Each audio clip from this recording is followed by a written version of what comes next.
मैं वृद्ध आश्रम नहीं जाना चाहती। हेलो दोस्तों, स्वागत है आपका हमारे चैनल पर। आज की कहानी शुरू करने से पहले आप सबसे रिक्वेस्ट है कि अगर आपने हमारे चैनल को सब्सक्राइब नहीं किया तो जल्दी से सब्सक्राइब कर लीजिए और बेल आइकन को ज़रूर दबाएं ताकि आपको हमारी आने वाली हर नई वीडियो के नोटिफिकेशंस मिलते रहें। तो चलिए शुरू करते हैं आज की कहानी। मेरे पति के देहांत के बाद मैं अपने इकलौते बेटे के यहाँ रहती थी। मेरी बहू का एक अलग ही रूप मुझे देखने को मिला, साथ ही बेटे का भी। दोनों के मन में क्या है मैं अच्छे से जानती हूँ। वो चाहते हैं कि मैं वृद्ध आश्रम चली जाऊँ। मेरे पति के जाने के बाद मुझे ये सब देखना और सुनना पड़ेगा, इसका मुझे अंदाज़ा भी नहीं था। पर मैं मन मार कर अपने बेटे और बहू की बातें सुनकर भी यहाँ रहती हूँ, क्योंकि मुझे मेरे पोते और पोती दिखाई देते हैं। उनकी झलक पाकर मुझे सुकून मिलता है। घर के बाहर एक टीन की झोपड़ी में रहती हूँ। मेरी बहू को कोई दिक्कत नहीं हो इसलिए मैं घर के बाहर रहती हूँ। बेटे ने थोड़ी मेहरबानी की है तो ऊपर टीन की चादर लगवा दी है। समय समय पर थोड़ा राशन दे देता है तो मैं अपना बनाकर खा लेती हूँ। मैंने अपने बेटे को कह दिया है कि मेरी वजह से उन दोनों को कोई तकलीफ़ नहीं होगी। बस मुझे यहीं रहने दो, इसी घर में मुझे मर जाने दें।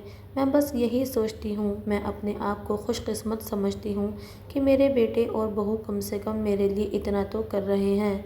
मेरा बेटा सुबह 9 बजे नौकरी जाता है और बच्चे भी उसी टाइम स्कूल जाते हैं। फिर शाम को 6 बजे मेरा बेटा वापस आता है और बच्चे 3 बजे आते हैं। उन्हें आते जाते निकलते देख मुझे बड़ा सुकून मिलता है। मेरे पति के दोस्त जब कई दिनों बाद आए, मेरे पति के दोस्त थे, उनकी पत्नी का भी स्वर्गवास हो गया था। उस समय पर वो हमारे घर पर आया करते थे। उनका घर हमारे घर से थोड़ी ही दूरी पर था। पैरों में समस्या हो गई थी, ठीक से चल भी नहीं पाते थे। वो बड़े दिनों बाद मेरे यहाँ आए थे। मुझे उन्हें देखकर अच्छा लगा। उनका हाल भी मेरी ही तरह ही था। बच्चे अब उनसे भी परेशान थे। आकर मेरे पास अपना दुखड़ा रोते थे और उन दिनों को याद करते थे। बुढ़ापा हम जैसों को बहुत रुलाता है। उनकी पत्नी का स्वर्गवास हो गया था और उन्हें चलने उठने में समस्या थी, इसलिए वो अपना खाना भी नहीं पका पाते थे। मेरे पास आए तो मैं समझ गई कि यह इतनी मुसीबत में चलकर पुराने दोस्तों के यहाँ चाय और खाने की चाह में ही जाते होंगे। उनकी भी अपनी मजबूरी थी। वो आए तो मैंने उनके लिए खाना बनाया और उन्हें खिलाया। मना कर रहे थे, नहीं खाना, लेकिन मुझे पता था कि उनको भूख लगी है। बहू ने खाना नहीं दिया। मेरी बहू ने मुझे और उन्हें खाना खाते देख लिया। वो कुछ भी ना बोली। ऐसे ही वो यहाँ 2-3 बार आए। जब भी वो आते मैं उन्हें खाना खिलाती। फिर उनके जाने के बाद जब मेरा बेटा आया तो बहू कहती है कि तुम्हारी माँ कितनी बेशर्म है, पता नहीं किस किस को आजकल बुलाकर खाना खिला रही है। बड़ी मुश्किल से कमाया जाता है और ये लुटाने में लगी है। इनका राशन बंद करो, कुछ दिन भूखी रहेंगी तो अकल ठिकाने आ जाएगी। मैंने कहा कि मैं अपने हिस्से का उन्हें खिलाती हूँ, तुम्हारे पिता के पुराने मित्र हैं। फिर भी वो बहू का उल्टा सीधा बोलना शुरू रहा। घर के बाहर रहकर इनको आज़ादी मिल गई है, पता नहीं क्या क्या करती हैं। बेटा भी बोला कि कुछ दिन भूखा ही रहने दो इन्हें। मुझे मेरे बेटे ने घर के पीछे सीढ़ी के पास ले जाकर बिठा दिया। कहा कि अब यहीं बैठो। मेरे तो अब आंसू भी सूख गए थे। अगले दिन मुझे खाना नहीं मिला। मेरे टीन के उस छोटे से कमरे को बहू ने तोड़ दिया। तब मुझे लगा कि अब मैं गलत कर रही हूँ। एक दिन पूरा भूखा रहने के बाद मैंने सोचा कि मैं गलत कर रही हूँ। मुझे अब अपने बेटे के यहाँ नहीं रहना चाहिए और शायद गलती भी मेरी ही है।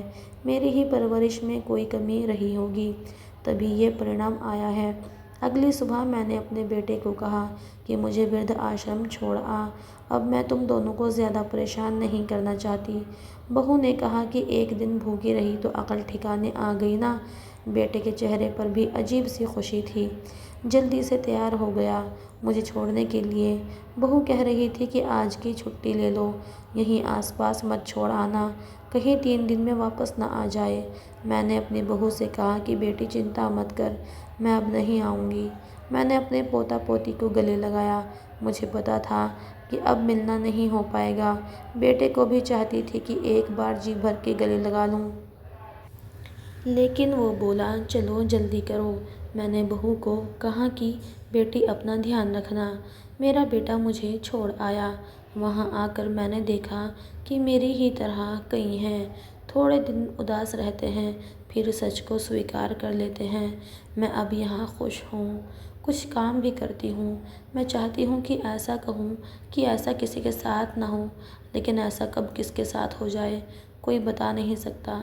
लेकिन माँ बाप को ऐसे समय के लिए भी तैयार रहना चाहिए। बस बच्चों को पाल कर बड़ा कर दो, उनसे कुछ उम्मीद न रखो।